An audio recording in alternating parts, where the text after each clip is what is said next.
All right, so Rick and I are wrapping up another great workshop, really, here in Joshua Tree. Awesome workshop, actually. A wonderful crew of folks. We've had some really, this morning's dawn. Yeah, that was beautiful.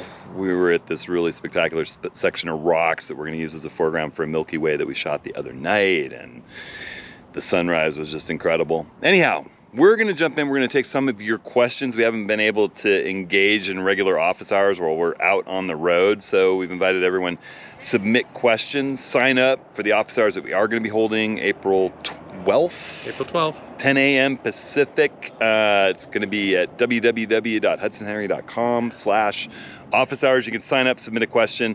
We're taking your questions on the road, and we'll save up some to do during that office hours as well. General Q&A. Maybe we'll share some stories from the road.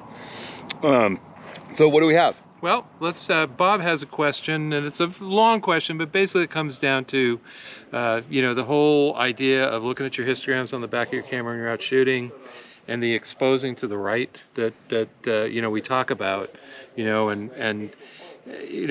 we've seen out in the field a lot of people underexposed because they're afraid of blowing out those highlights. And so you had a really good explanation the other day in the class section of the workshop where you sort of talked about what goes on in the histogram and why you really do need to sort of push those tones to the right. Yeah, I would if you're in we'll talk. So the way that a camera captures tones on the sensor, if you think about it, and I'm going to simplify it a little bit, it captures exponentially more tonal gradations in the highlights than it does in the shadows. So if you were thinking of that little section on the left side of your histogram that represents black, in each color channel, if it had 10 gradations, we're just making it very simple, it has many more than that, but if it were 10 gradations, then the little, the blacks, let's say, on the far left, the shadows would have 10 times that many. They'd have 100 gradations. And the midtones would have 10 times that many. They'd have 1,000 gradations, and it would just ratchet up. It's exponential to where it's many, many, many times as much tonal information contained in the highlights than there are in the shadows. And that's why sometimes when you really underexpose an image and try to pull those shadows up, you'll see banding and posterization in the sky, those kinds of wavy lines, and it doesn't look like it's a smooth transition. There just isn't enough tonality to stretch those tones out. So you want to make sure that some of your data, even if it's a low contrast scene, crosses over the center line of your histogram and maybe goes over and touches at least the right corner of it. I trust my camera's sensors these days in low contrast situations. It's more in the high contrast situation you have to really watch out for. Because if you do blow the red, green, and blue color channel, and I'd say everyone should get used to looking at their histogram in red, green, and blue on their camera. Sometimes you have to kind of activate that playback setting. If you blow all three color channels to the right, if there's a line on the right, you'll have no data at all in those highlights. It'll just be a white blob. Everyone's taking a photo of the sunset, and then when they get back and look at it, it looks beautiful on the back of the camera, and they get back to the computer and there's this blobby, whitish, yellow mass where the sun should be. Yeah. And those are situations where you need to bracket to get all the tones or underexpose. And one of the things is the other night I was shooting the sunset and the red channel was blown out. Mm-hmm. I mean, there was a spike on that right side of the histogram. The sun was in the frame. Right. Yeah. But in the blue channel and the green channel, there was plenty of room to get those highlights back. Right. It's really when 2 or 3 of those channels are all showing that spike on the right side that you really can't get anything back in the highlights. And when you try, then it turns a little muddy. Right. Yeah. So I mean, that's the old saw of digital photography, is exposed to the right without going off the edge to the right. You go off the edge to the right, you fall into oblivion of blown highlights. Yeah. But getting it over to the right gives you more data to work with in post-production. Yeah. And one other thing I'd add, just to talk about bracketing. Yeah. We've been doing a lot of bracketing here, Mm-hmm. and a bunch of the students, they weren't that familiar with it. And right now, I mean, you can handhold bracket a scene. Yep. With a burst. With a burst. Yeah. Continuous high, and it's just like boom, boom, boom. And you do the standard stuff, tuck yourself in. But in a bright scene like a sunset, you're going to get all of the data you need to build a really nice HDR image with plenty of tonal range. And don't bracket by one stop. We have 14 stops of information we're capturing. You bracket by one stop, it's like moving it that much. You know, I bracket everything 3 stops over, on the meter, 3 stops under. We're talking about, you know, 14, 15 stops. You're moving that whole bracket a little to the right, a little to the left. 1 stop is insignificant these days. Yep. Okay. All right.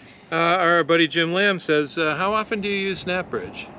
You know, I use Snapbridge when I want to push something from my phone out over social media. Say we're out here on a trip and I get a beautiful phone photo, or I have a great photo on my camera and I'm going to use Snapseed, the Nikon software, to transfer that to my phone, you know, either a RAW file or a JPEG, and then I'll bring it into Snapseed and just, you know, do the same kind of it's almost like raw processing in Lightroom or on one. I'll adjust the highlights and the shadow detail and just kind of get it looking nice, maybe pull the contrast back or push it up, just those little detail touches. Maybe you can even add a vignette, make it look nice, send it out on Instagram or off to your family to say, hey, look how beautiful this was. It lets you do just a little processing to either your phone images or, you know, camera images that you push to your phone. Yeah, just a quick correction. Snapseed is from Google. No, but I said Snapbridge from Nikon. Snapbridge is the what I use to move photos from my camera to my phone. Then Snapseed is the Google product I use to edit them. If that got confusing, it is weird that they both have Snap in it. Yeah. So, all right. I don't know why Nikon chose to call it Snapbridge when Snapseed existed, and it does confuse me. And I frequently say the wrong one, and I might have right there. If I do, my apologies. So, you know, for Nikon shooters, you use Snapbridge to get your photos from your camera to your phone, not to edit them. And then Snapseed is just a wonderful, easy to use editing platform that if you haven't tried, you should. It's so intuitive. Yeah. You should just be able to figure it out. Our friend Vivian here on the workshop, she uses Snapseed all the time. There we go, yeah. And she loves the transform function in Snapseed. So, all right. Last question from our old friend Sarah Ball from Moab. Our Texan friend. Yep. So she says, if you're going on a long hike and weight is an issue, what's the one lens you want with you? You know, more often than not, I choose, you know, I have been carrying the 24-70 f4 Nikon lens, but now I'm carrying the 24-120, which gives me a little more range. But I mean, the truth of the matter is hiking around, scouting, just looking, 24-70, 24-105, 24-120, that kind of just meaty focal range is great. If you want to shoot something wider, flip vertical and handhold a panorama. Yeah. Yep. Yeah. So I think that's the kicking around lens of choice for me these days. And for me as well, the 24-105 from Sony is just great. So. All right, so we're wrapping up this workshop. We're watching the moon set. We're gonna go out and try to silhouette some Joshua trees against the skyline. Yep, and Sarah, I gotta get everybody in the van. And I want to thank everybody for all the questions that you've been sending in. I can't wait to see everybody in office hours next month. Make sure you sign up for those. HudsonHenry.com/office hours. You can leave us questions. We'll do some stories from the road. We'll take your questions. It's just a big free photography hangout meetup, April 12th, 10 a.m. Pacific. All right. We'll see you guys there. Take care.